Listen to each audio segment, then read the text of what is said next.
我是庄子，一个穷得连饭都吃不上的流浪汉。在整个中国思想史上，活得最通透的人，很可能就是我。2300多年前，我穿着打满补丁的粗布衣服，脚上的鞋磨得没了后跟，我只能用麻绳把鞋绑在脚上才能出门。我做过最大的官，是宋国蒙地的一个7元吏，今天大概相当于县级园林管理处的仓库保管员。干了一阵子，觉得太束缚人，我就辞职不干了，此后终身不仕。有一天，家里实在揭不开锅了，我饿得前胸贴后背，只好厚着脸皮去找监河侯，想借点粮食应急。这位监河侯是个典型的虚伪官僚，他看着我这副穷酸样，心里100个瞧不起，嘴上却拍着胸脯说：没问题啊，老庄，等我收了封地的租税，我借给你300斤粮食怎么样？换了一般人，饿得头晕眼花，听到这种画大饼的话，大概也只能陪着笑脸说声谢谢。但我庄子是谁？我可是怼人的天花板。我当场给他讲了一个故事。我说，昨天我来找你，在路上听见路边有呼救的声音，我低头找了半天才发现，车辙印碾出的泥坑里有一条快要干死的小鱼，那条鱼急得直蹦，冲我喊：我是东海的神仙，你能不能弄一小桶水来救救我？我当时就学着你的口吻对他说：没问题啊，小鱼，等我去了南方游说吴越的国王，引整条西江的水来迎接你回东海，怎么样？够意思吧？小鱼听完气得翻了个白眼说：我现在只需要一小桶水就能活命，你跟我扯这些没用的，你还不如直接去干预市场上找我呢。监河侯的脸当场就绿了，这就是我庄子，穷得叮当响，连下一顿饭在哪儿都不知道，但我绝不接受任何人的精神施舍和虚假磕头。在我眼里，哪怕是饿死，我也绝不让自己的脊梁骨弯下一寸。你可能想问，庄子这么穷，是不是因为能力不行，找不到好工作？完全不是。我不但不是窝囊废，而且名气大到连楚国的国君都眼馋。这就引出了中国哲学史上最著名的一次拒绝事件。有一天，我正穿着那身破衣服，坐在濮水边悠闲地钓鱼，楚威王派了2位高级特使，带着厚礼，专程跑来找我。使臣恭恭敬敬地站在我身后说：庄先生，我们大王久仰您的大名，说把楚国的国政托付给您，只要您点个头，楚国宰相的位置就是您的了。朋友们，代入一下这个场景，你现在是一个失业在家，连泡面都快吃不起的无业游民，突然某世界顶级大公司的老板和猎头总监敲开你的门，对你说：哥，我们董事会发话了，请您去当整个集团的执行总裁，年薪1个亿，外加股权。换作绝大多数人早就光速签字画押，连夜买站票去入职了吧？但我怎么做？我拿着鱼竿，连头都没回，眼睛依然盯着水面上的浮漂。我慢悠悠地讲了另一个故事。我说，我听说楚国有一只神龟，已经死了3000年了，楚王把它当成宝贝，用丝绸包了一层又一层，装在华丽的檀木盒子里，供奉在庙堂之上。2位大夫，你们说这只乌龟是宁愿死去留下骨头让人们供奉，享受那点尊荣呢，还是宁愿活着在泥巴里拖着尾巴打滚呢？2位使臣面面相觑，老老实实的回答：那肯定是宁愿活着在泥巴里打滚啊。我轻轻抖了一下鱼竿，淡淡的说了4个字：你们走吧，我也宁愿在泥巴里拖着尾巴。这是人类思想史上最痛快淋漓的一次拒绝。在这个故事里，楚王的庙堂代表的就是我们今天挤破头想得到的一切：体制内的好位子、高薪职位、社会地位、他人的羡慕和仰望。他金碧辉煌，受人敬仰，但代价是什么？代价是那只乌龟必须死，它必须剥离掉自己所有的天性，成为一个失去生命的吉祥物。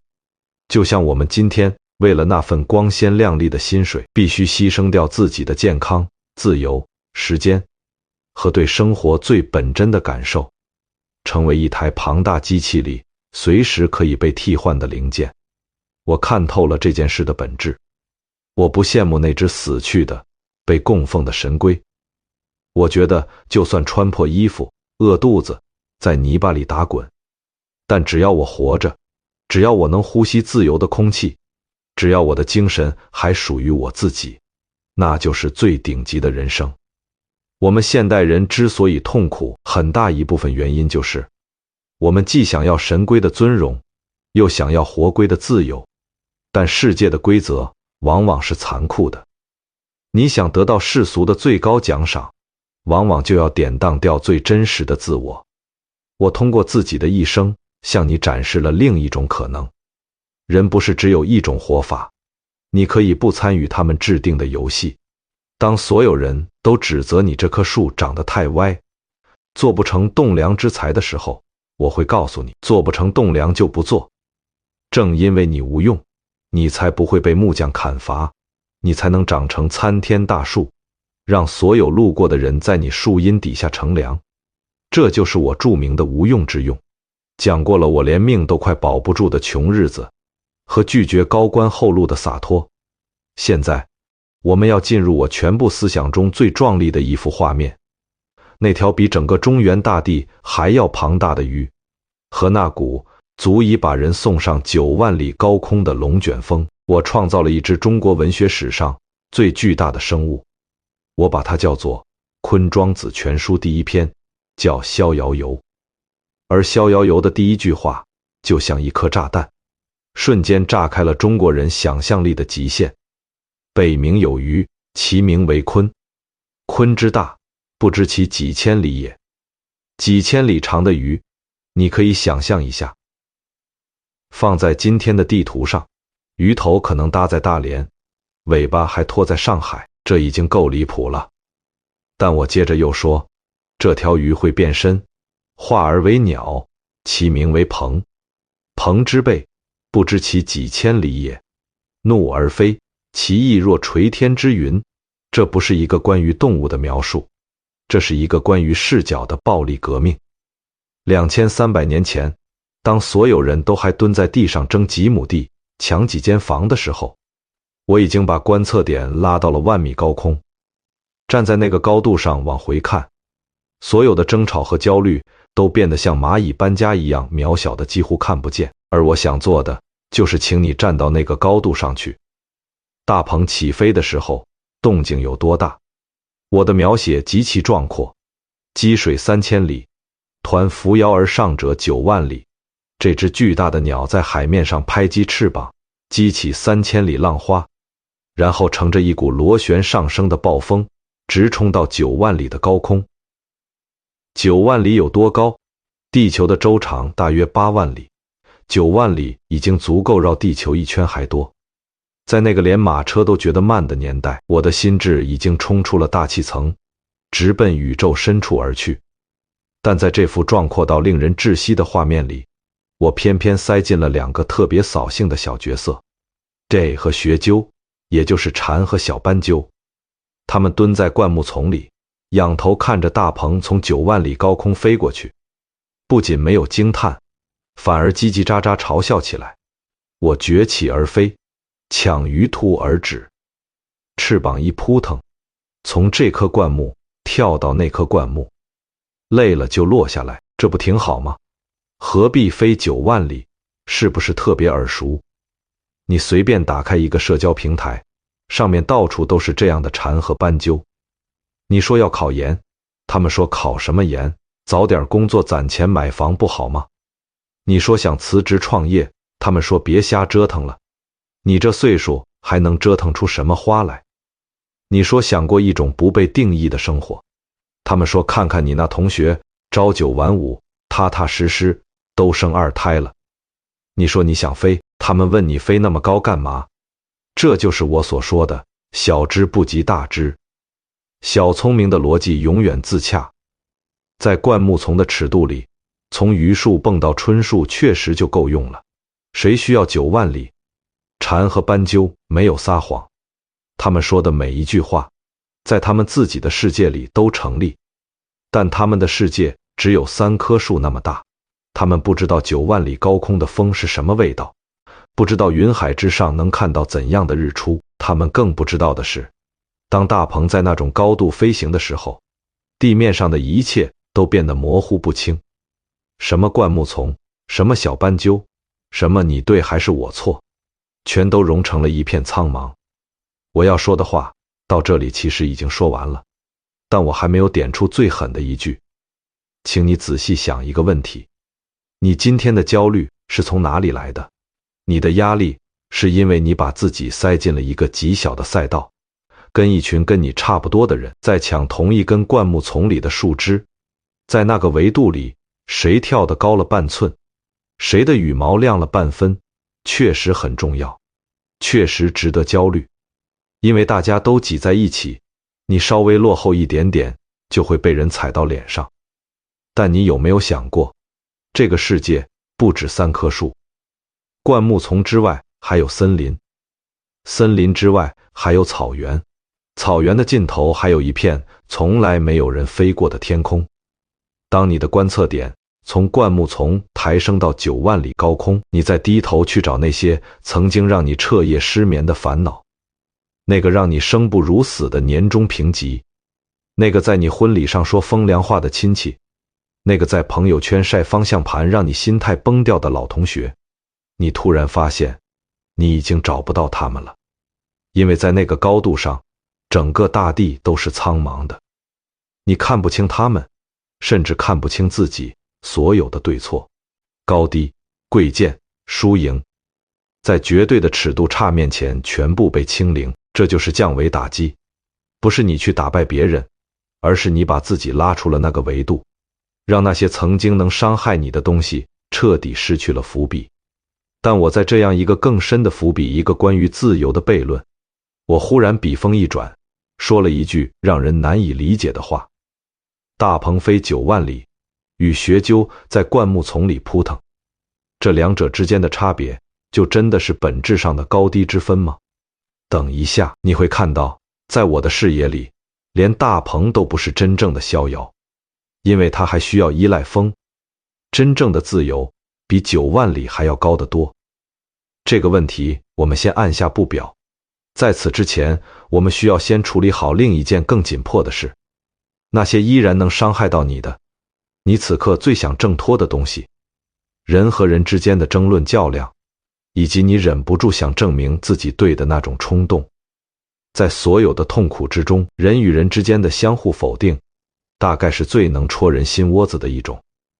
你精心准备的方案，被同事在会议上当众否定；你笃信不疑的价值观，被一个亲戚在3句话之内嗤之以鼻；你在网上看到一条让你血压飙升的评论，手指已经不受控制地敲起了键盘。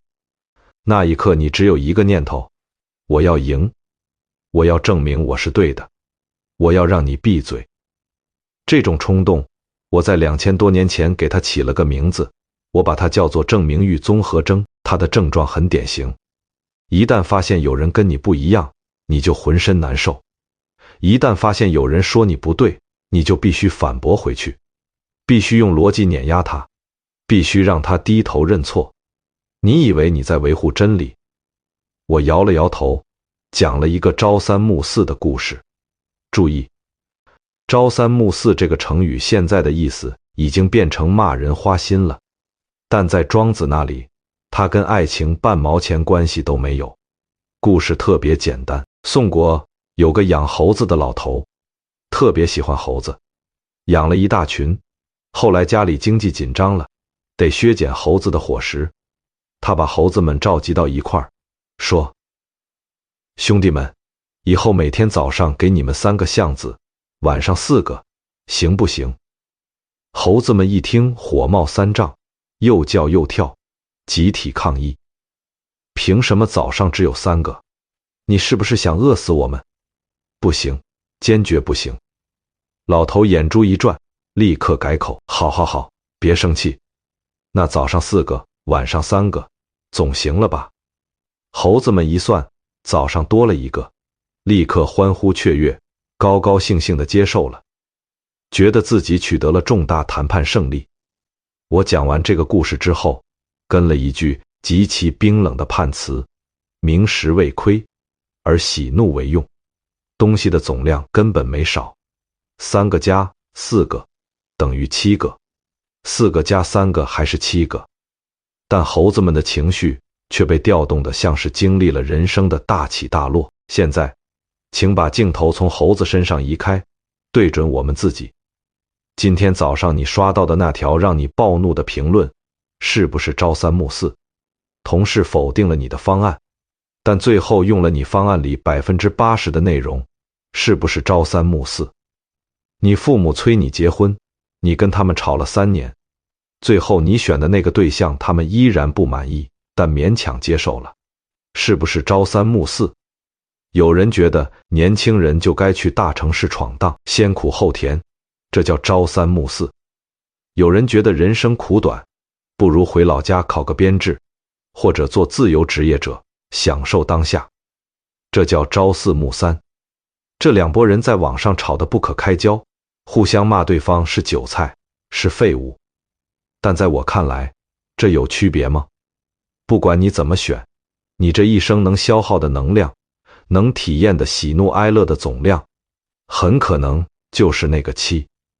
我们人类绝大多数的争吵，都只是在争论这几颗橡子的发放顺序而已。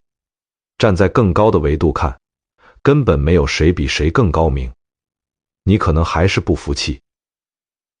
你可能会说，庄子这是在和稀泥，有些事情就是有黑白对错之分的，真理越辩越明啊。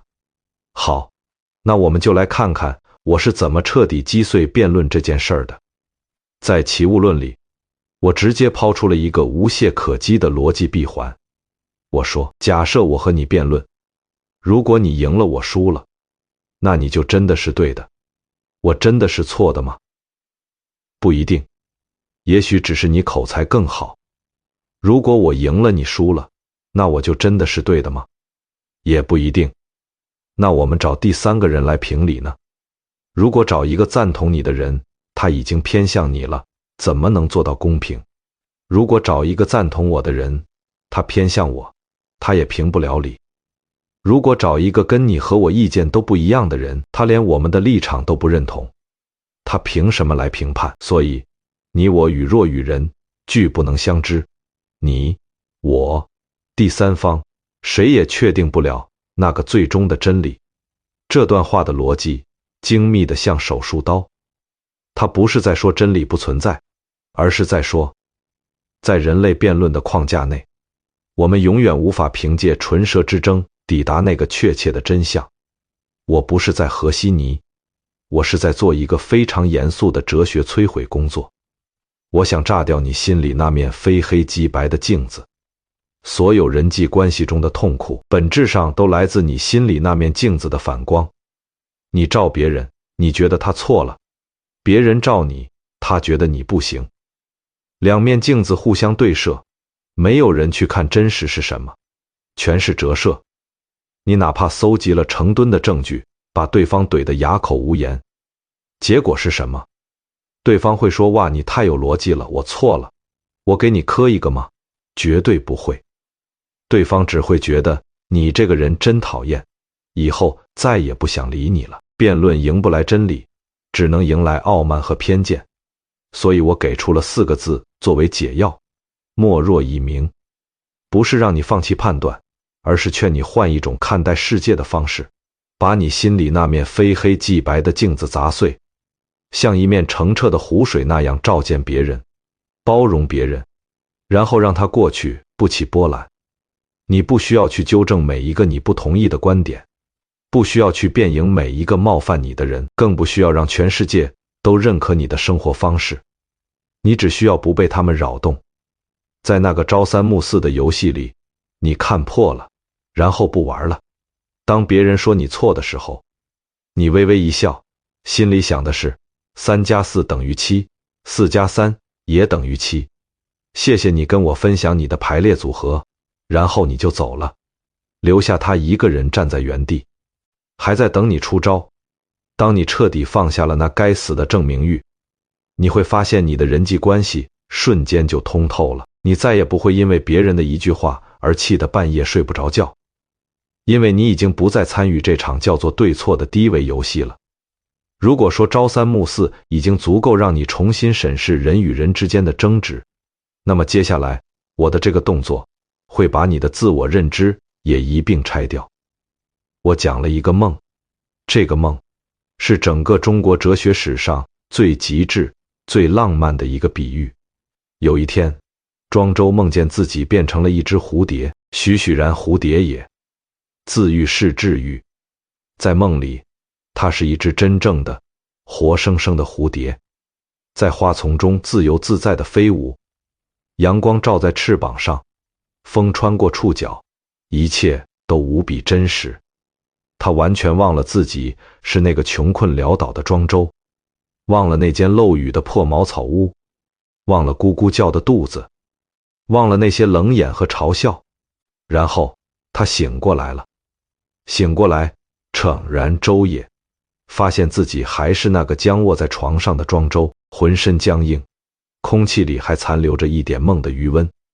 就在这半梦半醒之间，一个人类思想史上最惊世骇俗的疑问从我脑子里冒了出来：不知周之梦为蝴蝶语，蝴蝶之梦为周语，到底是我庄周做梦变成了蝴蝶，还是此刻有一只蝴蝶正在做梦，梦见自己变成了庄周？2300年前的黑客帝国，古代版的缸中之脑。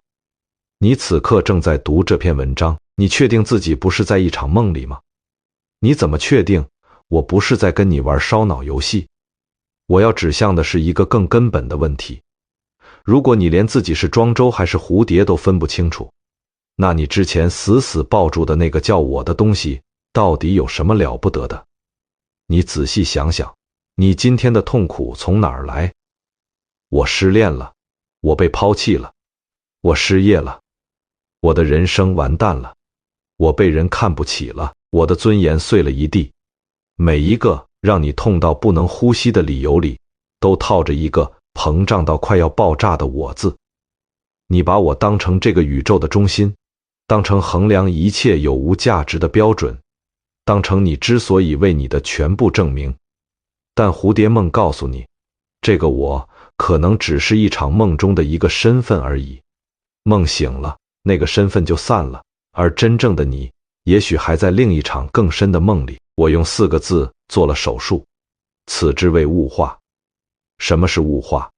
在我的气化宇宙观里，整个宇宙的所有东西归根结底都是气的聚散，气聚在一起，今天变成了庄周，气散开重组，明天变成蝴蝶，后天变成泥土，大后天变成山川。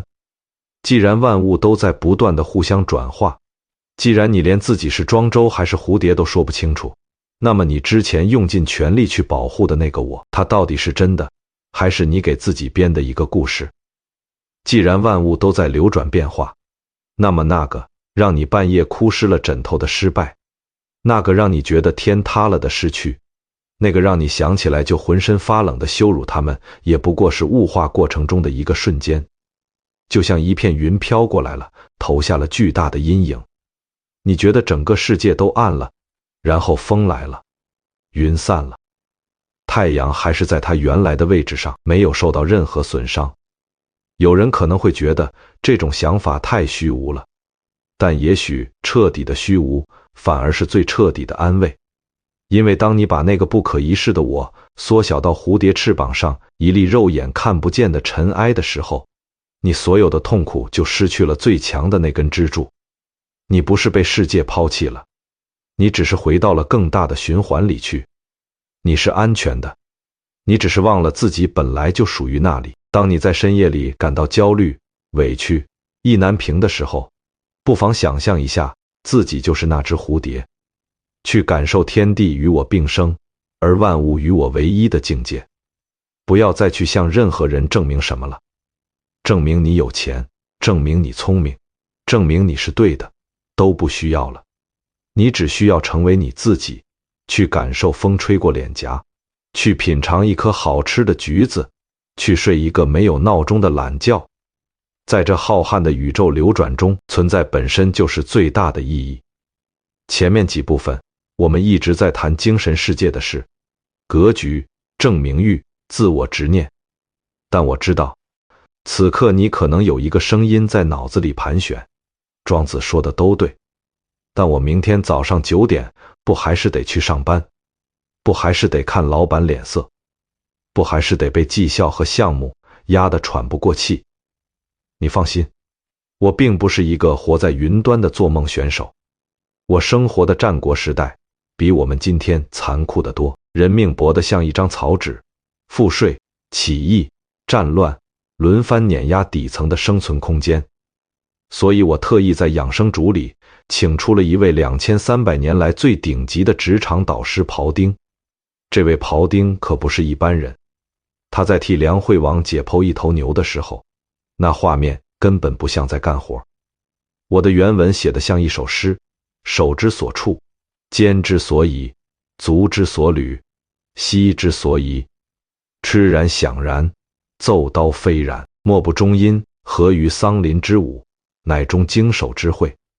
他身体每一个关节的动作都划过皮肉，发出的每一声响都像在跳一支编排好的舞蹈，在演奏一场庄严的交响乐，节奏完美，韵律精准，连站在旁边看的梁惠王都被震撼得说不出话。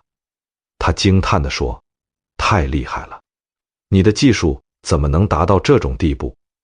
丁厨子放下刀，擦了擦汗，说了一句足以改变你整个人职场观的话：“臣之所好者，道也，近乎技矣。”我追求的是道，早就已经超越了单纯的技术层面。然后他讲了一个3段论的进阶过程。第一阶段，刚入行的时候，所见无非全牛者，你眼里只有一整头牛，庞大、笨重、复杂的让人无从下手。对应到职场里就是新人阶段，看什么都觉得是座大山，每天被各种任务撞得鼻青脸肿，觉得这工作简直不是人干的。干了3年之后，未尝见全牛也，你已经不再看整头牛了，你能透视它的骨架结构和肌肉纹理，你知道哪里该用力，哪里该避让。对应到职场，你开始理解公司的运转逻辑，潜规则和暗礁你都摸得8九不离十了，这已经很厉害了，但还不够，因为你还是在用力。到了第3个阶段，以神喻而不以目视，观之止而神喻行。这是什么意思？就是他已经完全不需要用眼睛去看了，他闭着眼睛，凭着心神去感知牛的天然结构。刀顺着骨骼的天然缝隙游走，连经络和筋膜都不碰到，更别说大骨头了。这就是现代心理学上所说的心流状态，一种完全沉浸、物我两忘、效率最高且丝毫不累的精神巅峰体验。然后庖丁说了整段话里最关键的一句比喻，他说，普通的厨子1个月就要换一把刀，因为他们是拿刀去硬砍骨头的。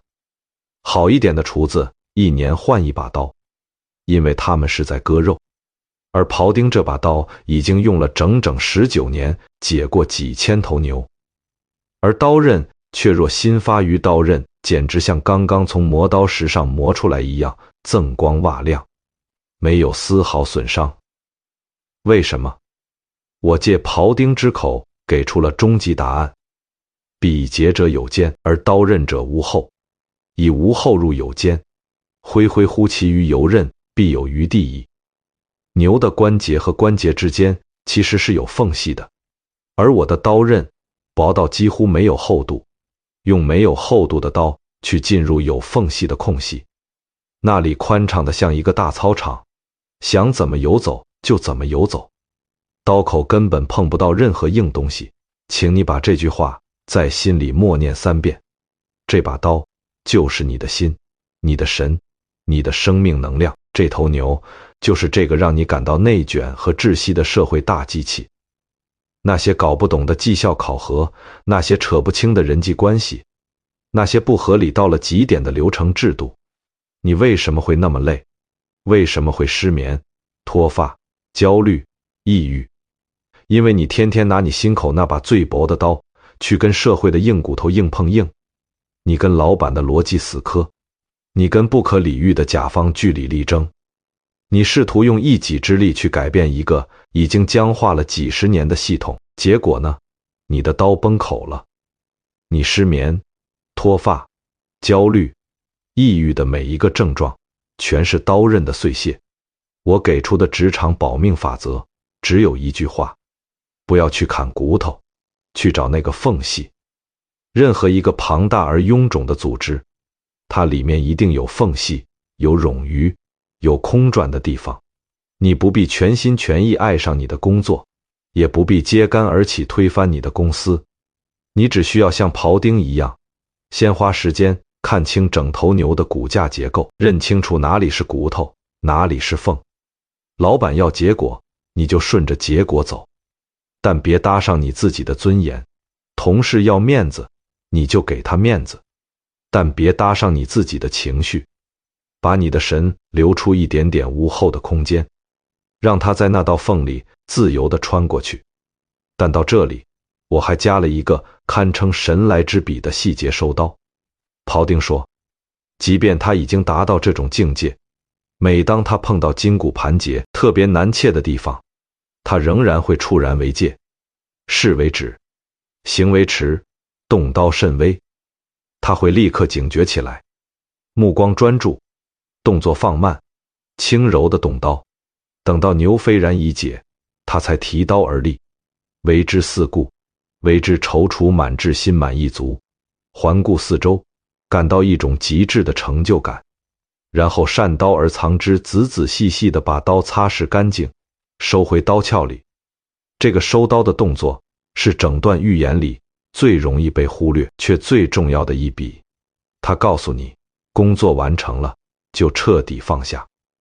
不要在深夜里反复复盘那个难切的筋节，不要把工作的挫败感带回你的晚餐，更不要让职场的刀光剑影追到你孩子的床头故事里来。刀是需要藏起来休息的，你的心神也一样，收刀入鞘，才能保持这把刀19年锋利不减。庖丁提刀四顾的那一刻，他不是在炫耀，他是在享受一种极其纯粹的成就感。然后他收刀，意味着他可以干干净净地离开，回到自己的生活里去，不再被那头已经解完的牛所牵挂。所以，下一次你觉得工作要把你压碎的时候，请停下来，想一下这头牛和这把刀，你是在砍还是在游？我是老莫，我们下一本好书再见。